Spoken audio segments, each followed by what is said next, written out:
দেশজুড়ে চলমান রাজনৈতিক অস্থিরতা, আইনশৃঙ্খলার ক্রমাবনতি এবং জনমনে চরম অনিশ্চয়তার মধ্যে নতুন আশার সঞ্চার করলেন প্রধান উপদেষ্টা অধ্যাপক ডক্টর মোহাম্মদ ইউনূস। তিনি ইঙ্গিত দিয়েছেন, আগামী ৪ থেকে ৫ দিনের মধ্যেই ঘোষিত হতে পারে জাতীয় সংসদ নির্বাচনের সময়সূচি।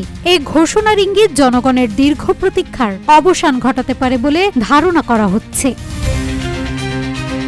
শনিবার সন্ধ্যায় গণমাধ্যমের সঙ্গে এক অনানুষ্ঠানিক মতবিনিময় সভায় তিনি বলেন, নির্বাচনের দিনক্ষণ জানাতে আমাদের খুব বেশি সময় লাগবে না, আমরা চূড়ান্ত পর্যায়ে আছি। প্রধান উপদেষ্টার এ বক্তব্যকে রাজনৈতিক বিশ্লেষকরা একটি যুগান্তকারী মোড় বলে বিবেচনা করছেন। RICL TMX, যুগের পর যুগ স্থাপনা থাকে মজবুত। গত ১ বছরে দেশের রাজনীতি গভীর অনিশ্চয়তার মধ্যে পড়েছিল। অন্তর্বর্তী সরকার দায়িত্ব নেওয়ার পর থেকে ডক্টর ইউনূস শান্তিপূর্ণ, অংশগ্রহণমূলক ও গ্রহণযোগ্য নির্বাচনের প্রতিশ্রুতি দিয়ে এলেও সময়সূচি ঘোষণা নিয়ে নানা অনিশ্চয়তা দেখা দিয়েছিল। একদিকে বিরোধী রাজনৈতিক দলগুলোর সহিংস আন্দোলন, অন্যদিকে সরকারের বিরুদ্ধে নানা পর্যায়ে চাপ, সব মিলিয়ে অচলাবস্থার একটি চক্র তৈরি হয়েছে।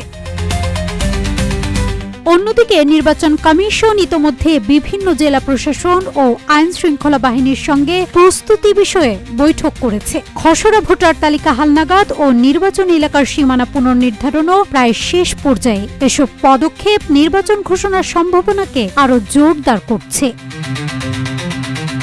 বিশেষজ্ঞদের মতোই সময়সূচি ঘোষণার পর রাজনৈতিক দলগুলোর আনুষ্ঠানিক নির্বাচনী প্রস্তুতি শুরু হবে। এতে রাজনৈতিক উত্তেজনা কিছুটা প্রশমিত হতে পারে এবং আইনশৃঙ্খলা পরিস্থিতির উন্নয়ন ঘটতে পারে বলে প্রত্যাশা করছে অনেকেই।